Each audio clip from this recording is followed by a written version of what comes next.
mo'attoota Awurooppaa kaleessa dorgommeeti kan inni jiru. Dorgommiin kun tapha ajaa'ibaa kanarratti mul'atee fi Tottenham 2-0dhaan dursaan daqiiqaa 85ffaatti maluuf dandeetti kan ture. Ta'u malee shaampiyooniin Awurooppaa Paaris Seen Jarman duubaa ka'uudhaan peenaalitiidhaan xumurarratti injifate waancaa 5ffaa bara kana fudhateeti kan jiru.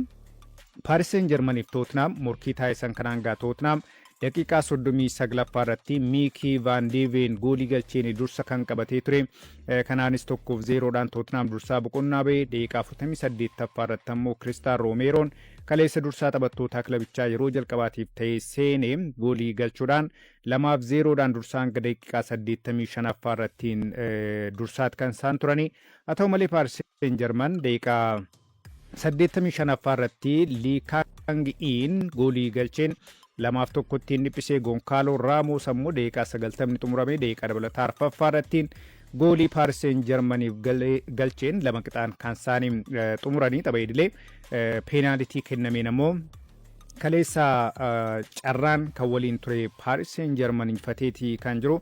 Paaris Seen Jarman jalqaba irratti peenaalitii rukutee Viitiinaan osoo hin galchiin hafee ture irra gooliitiin gara alaatti kan inni baase.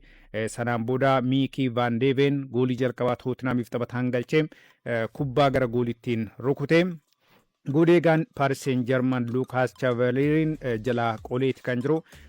Ittaansuudhaan immoo Maatii Teel gara alaatti kan inni baase.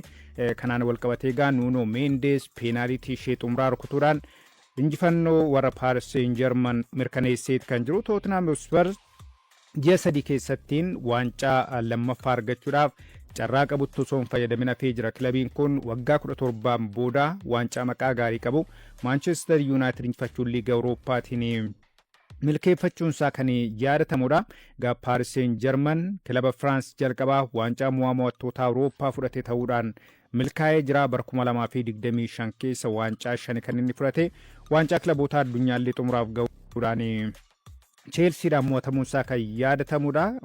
Tapha kaleessaatiinis waancaa argachuu isaaniitiin walqabate bara tokkotti waancaa 3 argatanii xumuranii jiru. Luis Enriqueen bara leenjifummaa isaaniittiin bara tokkotti waancaa 5 yeroo lammaffaadhaaf baratti argatan ta'ee galmaa'eeti kan jiru. Waancaa liigii French fudhatanii jiru. Waancaa mo'attoota Firaans akkasumallee waancaa Firaans yookiin Coupe de France kan jennuun fudhatanii jiru. Waltajjii Awurooppaatiin ammoo Chaampiyoons Liigii kilaboota Awurooppaati kan fudhatanii kaleessa mo'attoota Awurooppaa dabaluudhaan milkaa'aniiti kan jiran. Osmaan Deembeleen taphataa cimaa mo'attoota Awurooppaa ta'uudhaan kaleessa milkaa'eeti kan jiru. Egaa Paaris Seen Jarman waliigalaan kilaboota Firaans keessaa waancaa hedduu argachuudhaan dursaatii kan jiru. Waancaawwan 55 argachuudhaan sadarkaa tokkoffaa irratti argama. Ittaanee kan jiru Maarseen waancaa 28tiin sadarkaa lammaffaa irratti kan argamu. Waancaa mo'attoota kanaan booda leenjisaanii Tottenham Hotspurs Toomaas Frank yaada kennaniiti kan isaan jiranu. Tapha fooyya'aa taphannee daqiiqaa 80 oliif kilaba cimaa addunyaa yeroo ammaa kana qorreerraa boqonnaadhaan dura adda turree taphattoota koottiin booneera yaada jedhu kennaniiti kan jiranu. Luis Enriqueen leenjisaa Paaris Seen Jarmanii isaanis Tottenham nu caalee taphate qabxiin xumuraa irratti hin galmaa'e isaaniif mala jechuudhaan dhugumaan caalamuu isaanii kaasaniiti kan jiranu. Yeroo qophii gahaa hin arganne guyyoota 5 keessatti nuuf qopheessine morkiin nuti taasisne numaayyuu fooyyaadha yaada jedhus kennaniiti kan isaan jiran. Pirimeer Liigiin Ingilaand jimaata boruu ni eegalamaa. Liigichi seerota haaraa hojiirra oolchuu ifoomseeti kan jiru.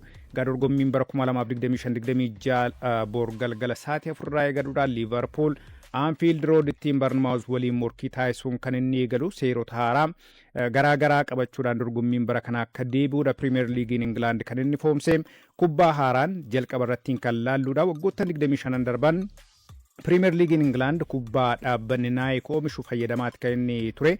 Borurraa eegalee ammoo kubbaa dhaabbanni Puumaa oomishuudha kan inni fayyadamu. Bara darbe gara xumuraa irrattiin kubbaan bara ittaanu itti fayyadamnu kana jechuudhaan beeksisuunsaa kan yaadatamudha. Tapha waancaa Kaarabaa'oo walakkaa xumuraa irratti Arsenaal Niwukaasil waliin taphatan irratti illee kubbaa kanattiin fayyadamuudhaan ilaalameetii kan jiru. Miikeel Arteettaan komii akka qabu yeroo sanattiin kaasuunsaa kan yaadatamudha. Dhimmi biraa Pirimeer Liigii bara kanaa irrattiin mul'achuutii danda'a jedhameetii eegamu. Taphattoonni jijjiiraman yeroo ba'an ittiin afgaaffiin gidduu irrattiin akka isaaniif taasifamuudha kan ifoomeetii jiru. Miira taphattoota ba'anii beekuudhaaf ni gargaaraadha kan jedhame liigichi Sky Sport akkasumallee TNT waliin tamsaasa TVtiif paawundii biiliyoona 6.7 mallatteessuunsaa kan yaadatamuudha.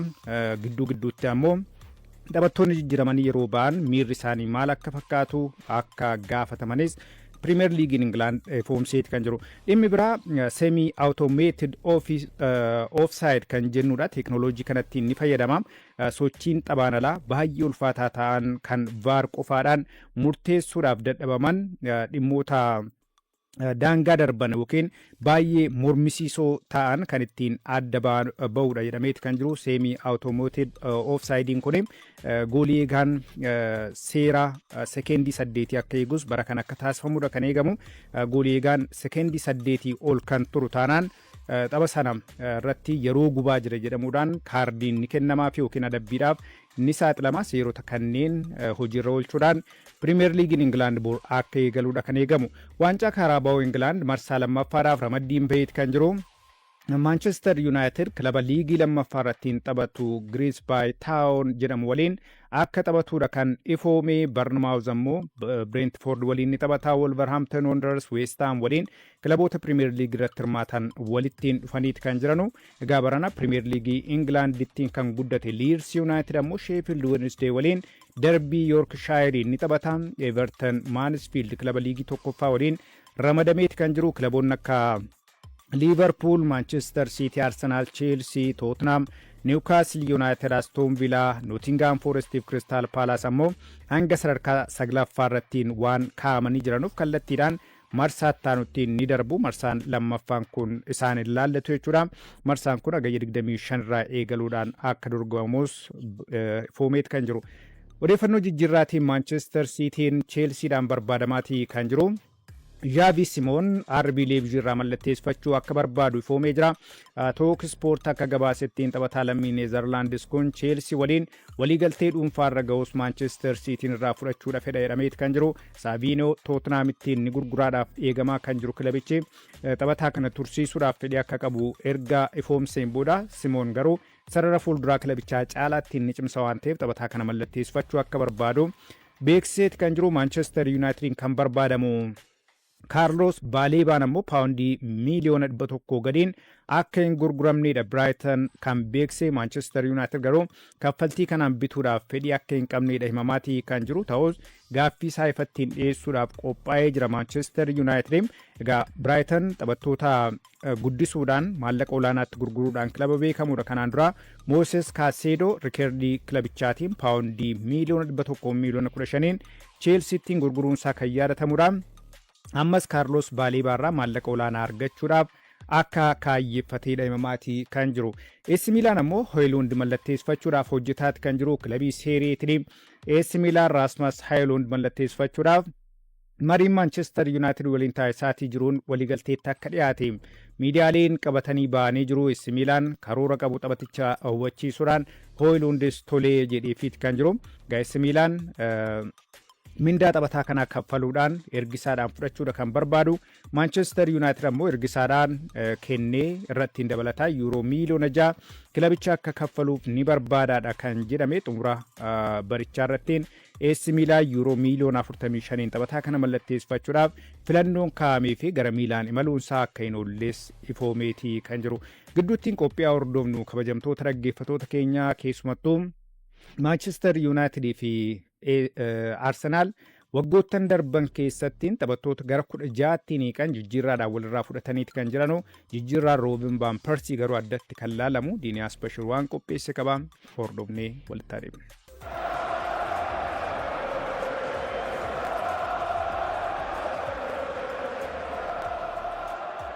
kilaboota Premier League deeggartootaa fi dinqisiifattoota hedduu qaban keessaa jalqaba irratti hiramu Arsenal fi Manchester United. Kilaboonni kun lamaan iddoon qubsuma isaanii magaalaa Londonii fi Manchester ta'us seenaa keessatti morkiin isaanii akka darbeetti ilaalama. Deeggartoonni garee lamaanii akka masaanutti wal gaarreeffatu. Falmiin mirri injifannoo olaantummaa fi anatu caalaan deeggartoota kilaboota kanneen lamaanii kutaa addunyaa hundatti ol ka'ee dhaga'ama. Kanarraa ka'uun taphataan tokko garee tokko keessaa gara biraatti gaafa makamu mirri masaanummaa garee lamaanii calaqqisuunsaa waanuma beekamuudha. Seenaa keessatti taphattoonni 16 kilaboota lamaanii taphataniiru. Isaan keessaa Alex Sanchez, Danny Welbeck, Henrik Mkhitaryan, Sylvester, Robin van Persie fi Andy Cole neeramu. Jijjiirrawwan kilaboota lamaan gidduutti taasifaman keessaa kan bara 2012 Robin van Persien Arsenal gadhiisuun Manchester Unitediif mallatteesse seenaa keessatti isa olaanaadha.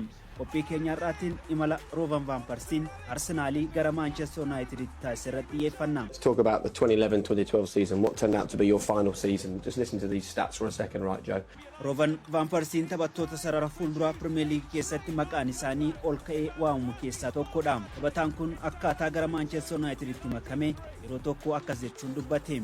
Van Zaman yeroo sana sababa Arsenal bahee dubbatu ani Arsenal dhiisee garas kan deemeef kontraatni haaraan waan naa dhiyaatu dideefi jedhe. Van Persien bara 2012 gatii jijjiirraa paawundii miliyoona 22.5 Manchester Uniteditti makame. Taphataan kun bara 2004 Feyenoordirraa gara Arsenal makame. Taphoota 194 gooliiwwan 96 galchuun taphata Arsenal keessatti seenaa guddaa qabudha.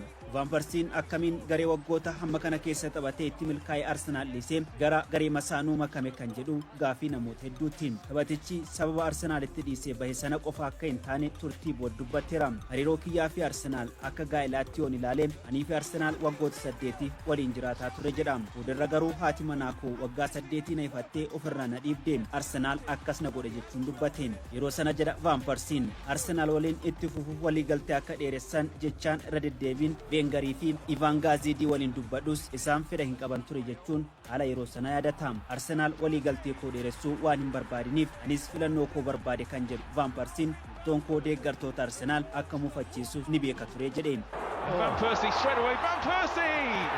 It's got in! It must have taken a deflection. It's taken 33 seconds. Van Persien Arsenal keessatti yeroon dabarse bayeessa ta'uu dubbata. Ragaalinis kanuma mul'isu. Arsenal kilabii cimaa deeggartoota jaallatamoo qabuudha kan jedhu Van Persien Arsene Wengeris akka galateeffatu sima. Robin van Persien gooliiwwan hawwatoo galchuu fi carraa argate fayyadamuu irratti taphataa dandeettii olaanaa qabuudha. Akkuma gara United deemeen turtii poodkaastii garichaa waliin taaseen dhimmoota hedduu kaasee ture. Jijjiirraa inni Arsenal irraa gara Manchester United taasiseef dhiibbaan leenjisaa Manchester United yeroo sanaa Sir Alex Fergusonis guddaa akka ta'e hima. Arsenalis ta'e Manchester United kilaboota gurguddoodha kan jedhu taphataan kun leenjisoonni garee lamaanis akkasuma garuu isaan lamaan waliin carraa hojjechuu argadheera. Isa kaan seenaaf dhiisaa ani carra qabeessa jechuunis dubbateera. Van Persien Manchester Uniteditti osoo hin makamin dura yoo shaakala garichaa Carrington keessatti leenjisaa United Ferguson waliin wal arginee waa hedduu mari'anne jedheen. Yeroo sana Fergiin akkas akka jedhanii himamu. Wenger akka garee keenya dhuftu tasuma hin barbaadu garuu carraan itti dhufuu dandeessu walii galteen ati isaa waliin qabdu yoo xumuramedha. Seera Bosmaniin gara kilaba feetee deemuu waan dandeessuuf carraa sanaan qofa dhufuu dandeessa akka jedhaniin dubbateera. Van Persien yeroo sana taphataa umrii 25 ture.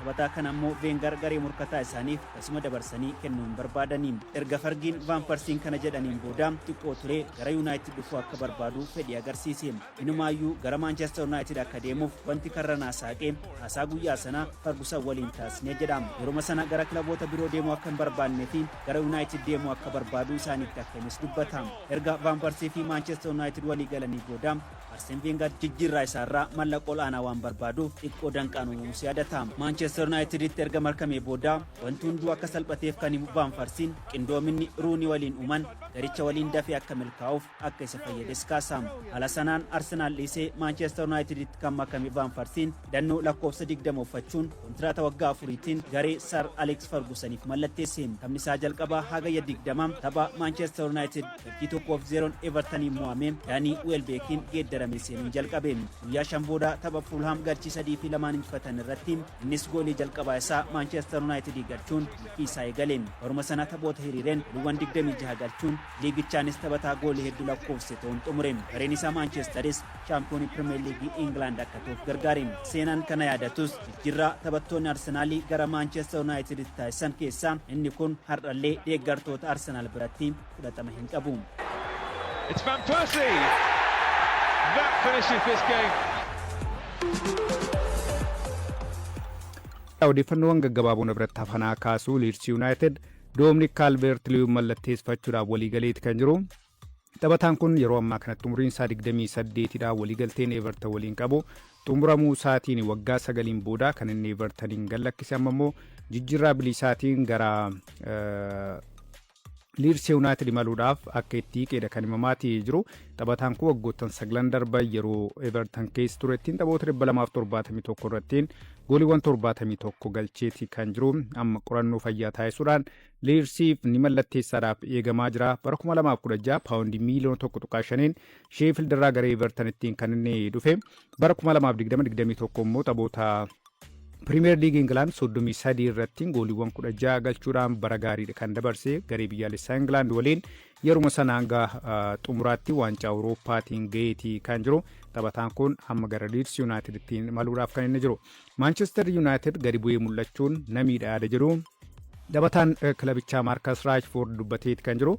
Manchester United leenjistoota yeroo garaa garaatti jijjiiruudhaan rakkoo keessaa akka hin baane taasisee jira jechuudhaan kan inni dubbatee. Taphataan umurii 27 Rashford taphoota 426 Manchester United taphatee jira. Akaadaamii kilabicharraa eegaluudhaan gooliiwwan 136 kilabichaaf galchee jira.